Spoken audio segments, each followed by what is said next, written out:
kids, if you get married to the person that we choose for you, you are out. You are now, you will go to hellfire. This is, a wrong quotation, and this is not the right thing. If our kids choose the right person, then whether he's a boy or a girl, we cannot interfere. We cannot say, oh, you are out and disobedient to me because you didn't listen to me. No. They have the right to choose their career. They have the right to choose their major. They have the right to choose their wife. They have the right to choose their husband. And using this stick that will go to hellfire if you don't listen to me, it's very wrong and have no Sharia basis. So there's a few things I want to actually piggyback off of what you've mentioned. You've called the wali a guardian. However, there's many children, boys and girls, that would disagree that the parents have their best interests for a few reasons. Number one, most parents don't even know their kids. My acha bacha over here is in hookah lounges every Saturday night and partying on... Translate for me, guys. No. This is going to be serious. This is pointing. It's a turn. I was going to speak at a masjid in Cape Town. So before I went to speak about 10 years ago, the people, they said, Shaykh, whatever you do, don't move your hands while you speak, because we know you Americans like to move your hands. And I said, why? What happened? He said, Shaykh, last week there was a scholar who was giving a lecture, wallahi, true story, on the mimbar, and he was pointing, and he had a habit of using his hands. So he was like, you people sell drugs, you have drug problems. And there was a drug dealer in the crowd who thought that the Imam was exposing him. So he says when the Imam steps out, he punched the Imam in the face. And he said, how can you expose me in front of everyone? So that Jummah khutbah of mine spoke on how beautiful the mountains of Cape Town were. So anyway, there is a solid disagreement that do the parents really have, because they don't understand the kids, first of all. They want a certain caliber of person, a certain type of person for their children. So they don't see eye to eye there. And number two is that there is a realistic issue amongst parents these days that they're insecure about their children, whether it's their boy or their girl. And nobody's good enough for my princess. Nobody's good enough for my son. No one is good enough. So any person they bring, or anyone that they see that attachment starts coming closer to, there is this element of friction that happens at home. At the same time, there are evidences in fiqh and hadith, and I'm playing devil's advocate, and I'm posing the question to you. Sorry, the devil got too close. Sayyidina Umar radiallahu anhu did command his children to divorce his wife. Sayyidina Umar radiallahu anhu did say, divorce your wife. And he did divorce. And a lot of parents will use this as an evidence. A lot of mothers and fathers will emotionally blackmail their children. Oh, you don't remember me anymore. Oh, I'm getting tired. Oh, these patile are so heavy. Oh, I'm picking this up. I miss you so much. So there is this dynamic where there is an insecurity that does muddle the judgment. So what does the kid do? I have someone who's calling me and telling me, me and this girl, we like each other, and there's a high possibility of us committing haram. The parents just don't like me for whatever reason. They don't want her to get married to a person of this culture. What does a child do in that dynamics? What does a family do in that dynamics? First of all, my problem with that, when someone tells me that, oh, I'm scared that I'm going to commit haram, what on earth allowed you to get so emotionally involved with someone? But Imam Rahman Bashir, we understand that it's there. We can sit there and tell over here, you should not have been texting her, and you shouldn't have been doing that. We can sit there, but he's at that position now where he is engaged to her and attached to her. I think it's unfair for the mom and dad of that child to be put through this situation where the relationship with someone got to a point where you have totally fallen in love and you're threatening that you're going to commit a sin. I think it's unfair to expect the parents to finally, you know what? Okay, we cave in. I think that's just like it's unfair for children to have to go through that situation where someone is basically forced upon them. I think it's unfair for parents to be forced that, hey, if you don't get them married, guess what? This is going to happen. But is it their choice? Huh? Is it their decision? Well, The ultimate happiness of that child. It's still okay for the parents to be frustrated. They can be frustrated, but is it their decision? Of course it's their decision. Isn't it their decision? I humbly disagree with that aspect. From the Hanafi perspective, I know Imam Shafi rahimahullah, You're not asking about if there's a wali there or not. I'm talking about the situation. in either or. So I'm going with the route where there is a discussion that a marriage can be nullified. Right? We're speaking on that discussion. From the Hanafi perspective, that only occurs till puberty. And beyond that, they don't have the right. According to the Shafi and Maliki, the Hanbali perspective, I'm not sure about Maliki, but the Shafi and the Hanbali perspective is that the parents have the right to do fasq and disagree, and the wali's permission is needed up until their first marriage. But once they're divorced or their marriage doesn't work out, then they have their position themselves. My question is that the parents' interaction with that child is going to limit. And that child's ultimate happiness, do we measure? Do we measure the sanity, the happiness of this youngster? Because you are dealing with cases as well, you are as well, we all are, where children will either threat apostasy, they will threat leaving Islam, they will threat committing zina, they're going to do it regardless. And we can sit there and say, oh, you shouldn't be at that position. I get it. But what do you do at that nuclear position? Would you as an imam, would you as a scholar entertain that nikah or not? So just to level back the discussion, all these things that you're talking about is getting to a point. Is that point a valid point? How do we get to that point? It's all because of a systematic breakdown in how we're raising our families. It's all a systematic breakdown. I believe in the domino effect. I believe in it, and that's exactly what's happening. That's why when we talked in this masjid, I told you all we have to focus on two areas: the issues and the deficiencies. If we understand where the deficiency were, as we raise our children, those issues will not emerge. But we cannot fixate on those issues, nor can we ignore those issues. So moving back, in respect of time, because I don't want to make this a fixed debate. I'm just going to ask a question. I want one of the panelists to answer. Very simple. Is age a criteria? I.e., if she's older than him or he's older than her, is it permissible to get married? Yes or no? Very simple. The criteria here of the age is not counted by many scholars. So I don't know whether some scholars or some schools have said that.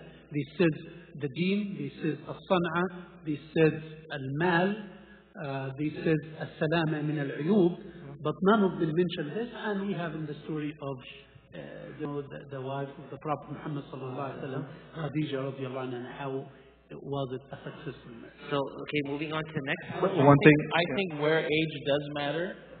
So, whatever is going to bother you matters. No, but we're saying in the aspect of when the parents see, look, there's a boy and a girl. So what I'm saying is that when can age be considered? Now we are assuming, by the way, this whole conversation so far is under the assumption that we're talking about two people who want to get married for the first time. Okay? These things apply for second experiences, third experiences. You know, people either get divorced or someone dies and passes away, and to break from the stigma of remarrying, no, it's good to move on, but these things should be a consideration. A lot of experience from a prior relationship will help as well, but these things are supposed to be considered regardless of what phase and age that you find yourself.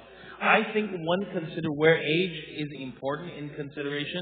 If that, for example, someone in their late 30s or mid 40s or something, and now they're finding themselves getting married to someone, whether it's a second marriage, the factor of whether they want to have kids. So bringing it back, I think that if it's going to bother someone, that someone is way older, the husband is way older, and I want to be able to raise kids or have kids, I think age should be a factor in that. So to put this picture in perspective, a parent has to overlook this process. We are not discrediting parents and their voices. But now a parent says, my son, she's too old for you, or she's too young for you. But in all these questions I'm going to ask, he and she are okay with the following things. Do the parents feel that they should make this an issue, or they should drop it? Issue number one was age. He and she are okay. If she's older or he's younger, whatever the case is it okay for that to happen? Yes, absolutely. Okay. Number two, parents have another concern, education. She didn't go to school at all. My son is a PhD. But they're happy with each other. They're okay knowing that. Is it okay for them to get married? No, the boy and the girl. Okay, but who's not having the same level of education? Either or. Because when we talk about Microphone. compatibility, according to many scholars, should be considered for the side of the girl. Why? Because she will be scorned at. People will disgrace her with this. So if the girl is the one, and we have it, all our parents, they know they have PhD and they are teachers, and they are married to our mothers who can hardly read and write, and it was a successful marriage. So mostly the concern for the for the girl that someone should match with her. If she is like a physician, she shouldn't get married to a person who cannot read and write, for example, like the people that we have. But if it is the opposite, most probably the marriage would be if they are in my personal opinion, if they are okay and they have talked about this before, it should not be an issue. Now, the problem I have seen in many cases is that husband and wife, they do start working. Yes, one's education is superior. Like, for example, in the case that the woman's education is superior, and I've seen this happening before. Her education is superior, his education is inferior, but they have a good understanding between each other. They are still married. I think if you have this discussion prior to getting married and there's a good understanding, there is not a problem. However, the problem does occur is I've seen in many cases that the husband and wife are absolutely fine with it, but then the parents are the one who are causing the problems in the middle. Because someone had asked me to come over to resolve this sort of a situation. I went to their home, found out husband and wife, they both work. At this moment in time, the wife has her job, the husband does not have a job. And the husband's absolutely fine, but it just so happens that the husband's father keeps on whispering into his ear that what kind of man are you? And what kind of man are you? She's the one who's making the money. She's the one who's there's this general mindset in our society, in our culture, that if she's making the money, she's wearing the pants inside the house. Okay? She gets to make all the major decisions. She's the man of the house. And that is a problem that is, and this brother did not have an issue or problem, but it was the parents who actually came and whispered in his ear. So if they have a good understanding from before, there should not be an issue at all. So that's exactly what the question is framed around. The boy and the girl, the man or the woman, are okay with the following things. The parents have an issue. Is this something to be concerned about or not? So the next issue I want to ask about, divorced or widowed. Is there a problem if he or she is divorced or widowed? They're okay with each other. Is this a problem in Islam? Yes or no? Any one of the panelists. So in terms of the previous question, according to Abu Hanifa rahmatullahi alayhi, sana'a, occupation and education is part of kufu. So in regards to the previous question, where the parents have the ability to interfere, according to Abu Hanifa, it would be permissible. However, in the second thing, in terms of divorce and widow, there is no concept of. There is one of the scholars said, marriage and divorce also is one of the conditions of compatibility, but it's not agreed upon. The only two things agreed upon is what we mentioned. But this one, according to some schools of thought, this is marriage and divorce, is something that should be considered. But the marriage is valid. Now, for those who are here in attendance right now, how many of us here are scholars in Islam in that audience? So what you're seeing here is a discussion between scholars. Now, I'm putting myself in your shoes. Like, what are these opinions based upon? What's the credibility of those opinions? My understanding is those opinions factored in based on the situations that those scholars saw as an issue in their time, in their situation. In our world today, divorcees and widows are a lot. And we and Islam should not make that an issue when it comes to our sons or daughters getting married. So long as they understand, they're okay with it, we should continue on. There are some religions, if the girl's 21 and she's widowed, she will not be able to marry ever again. These are the type of cultural stigma we're trying to address. So again, these just one thing, Imam Azhar, that we are saying that, yes, the scholars said that, but the most correct opinion and the propounded opinion that these two things that we mentioned, religiosity and that anything that breaks of the marriage because it makes the marriage unsuccessful based on condition that is not there, those are the two main things. But the scholars talked about age, about san'a, about mal, about tribalism, about these things which we say it should be considered. But if the couple agree with one another, what is the problem now? This is just what I wanted to say, but I just, from a fiqh point of view, I just mentioned this, tackling this with Mufti Wasim. But if they agree upon it, what is the problem now? The Prophet ﷺ, out of his 11 marriages, 10 were to either a divorcee or a widowed person. Yes. Only one was to someone who had not been married or or widowed. And this is something in our culture we're seeing as a stigma these days.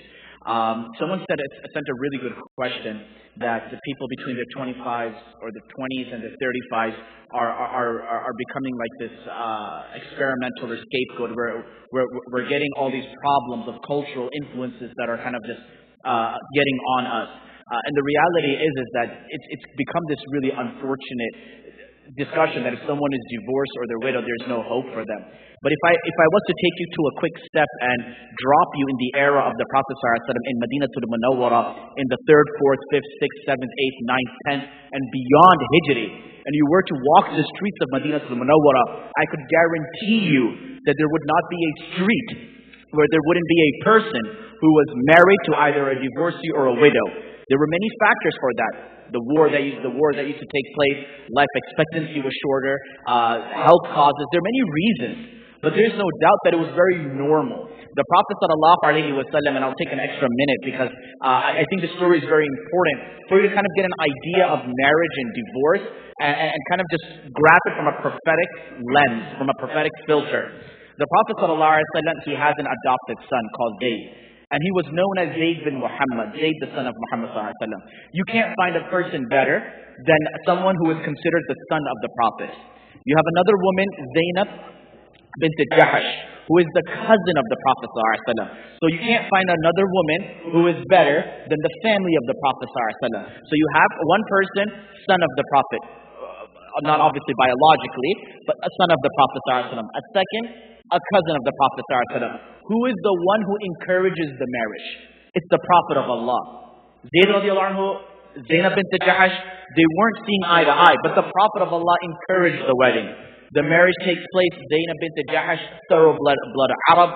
Zayd radiallahu anhu, though he was not of a person of a lower lineage, he was cast into slavery for a certain period of his life. Therefore, he was looked down upon. Time goes forward, the marriage doesn't work out. They get divorced. Who's the one asking for the marriage to take place? It's the Prophet of Allah. To whom? The son of the Prophet. With who? With the relative of the Prophet. You can't find a more perfect union. You really arguably can't find a more perfect union. It doesn't work out. Okay. Zayd radiallahu anhu comes home, stays home. The divorce happens, the iddah happens, and then what happens? Wahi comes. And Allah tells the Prophet of Allah, now you have to marry Zainab. Who takes the message? Zayd radiallahu anhu, her former husband. He takes the message. Arrives at the court of Zainab bint Jahash at the home, looks down and says, Inna Allah qad hakama bima arda, that Allah has commanded and ordained what pleased you. So just to wrap your head around it, extrapolate it, digest it, and focus on how relationships and marriages took place in the time of the prophetic era, how much informality there was. Today, it's the formalities that are destroying the relationships and the marriages. As they say in Urdu, Miya biwi razi to kya kahe qazi. If the husband and the wife, the boy and the girl, if they can find compatibility, let it flourish. Today it's so hard to find compatibility between two people who can agree with one another. And the compatibility is because the height and level of expectations, which could be another discussion. Yeah, height and level of expectations, not their own height and level. I got scared for a second. Height and level. When you pointed towards the height part, I was like, Imam, that's kind of a... Okay, brothers and sisters, there's 5 things to touch on. There's 10 minutes.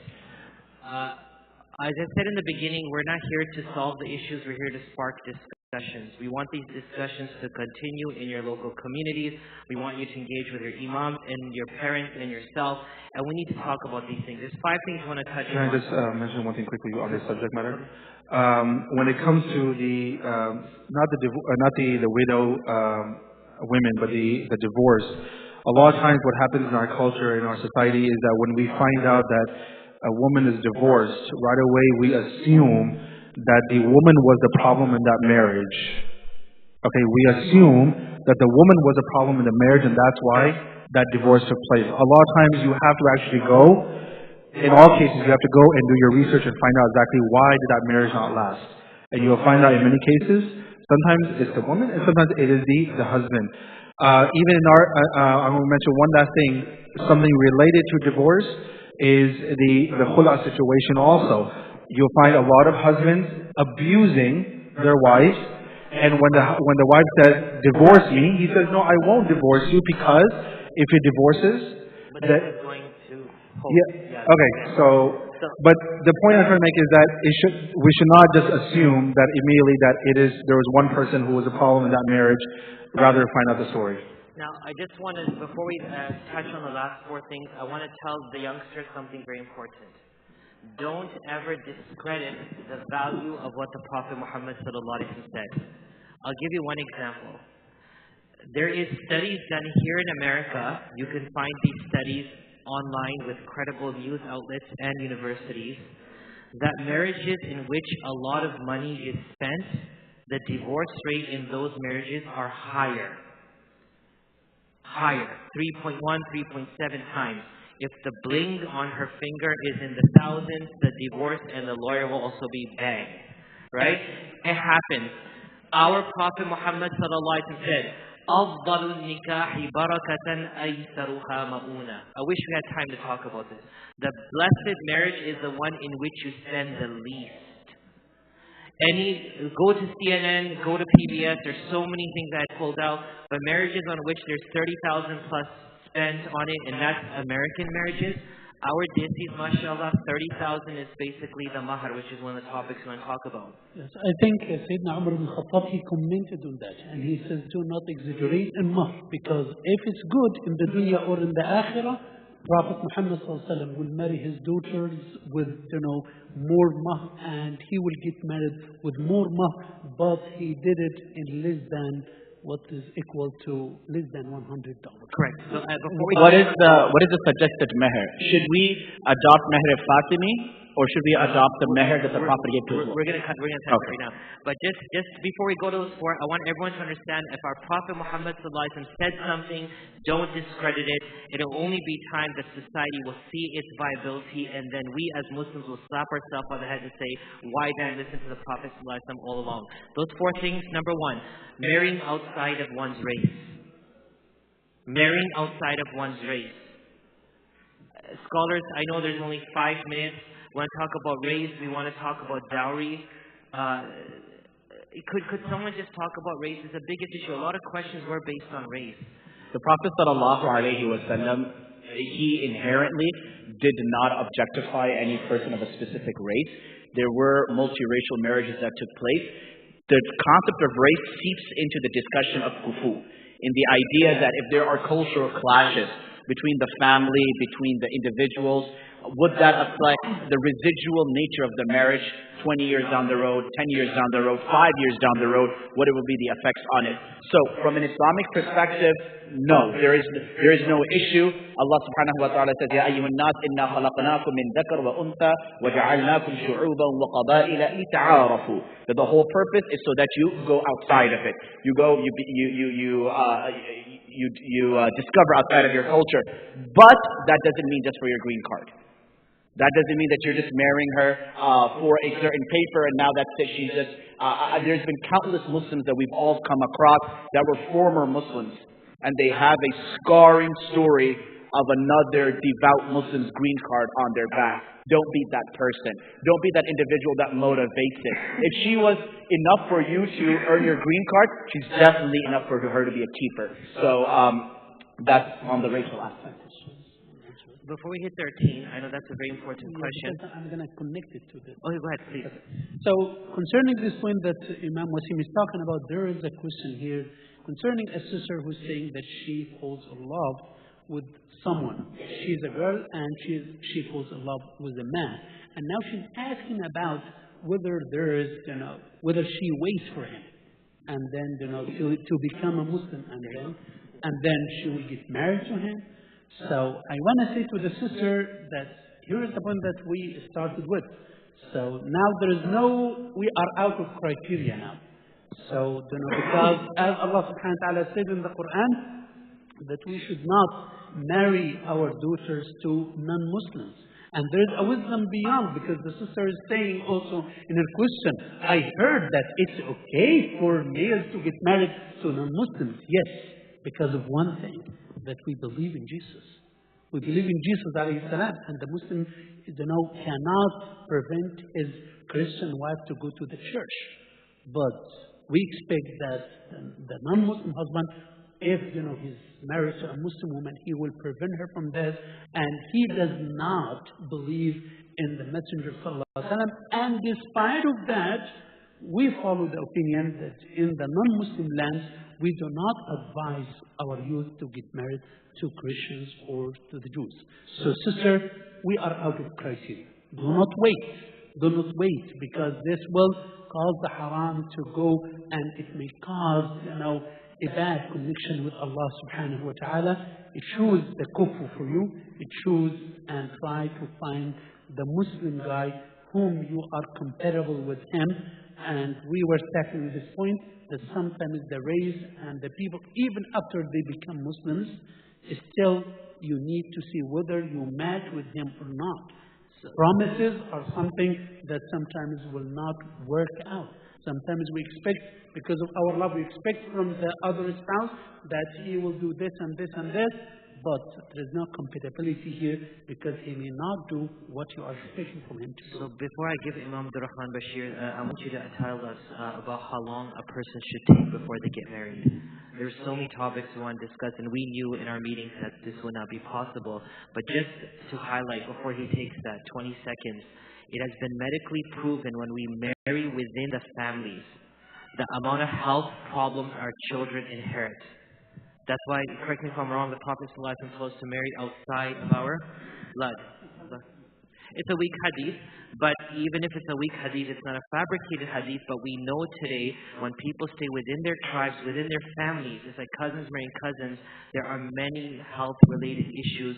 So that's something to consider. But Shaykh Rahman Bashir, how long should a person take before they get married? So what do you mean? How long should they take in the process of finding someone? No, they found someone, but when should they make the... No, finding the process. Ask him. No, but he hasn't found someone. When you find someone, ask him. How long? When you find someone, you know what his answer is? Yesterday. So two people have found them. They found a suitable match. We don't have time to talk about engagements and everything else, but they like each other. The parents know. How long should they wait until she gets a degree? He starts his residency. He buys a house. They start.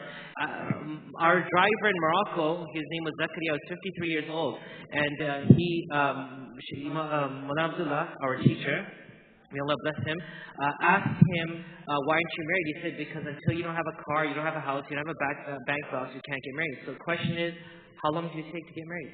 What's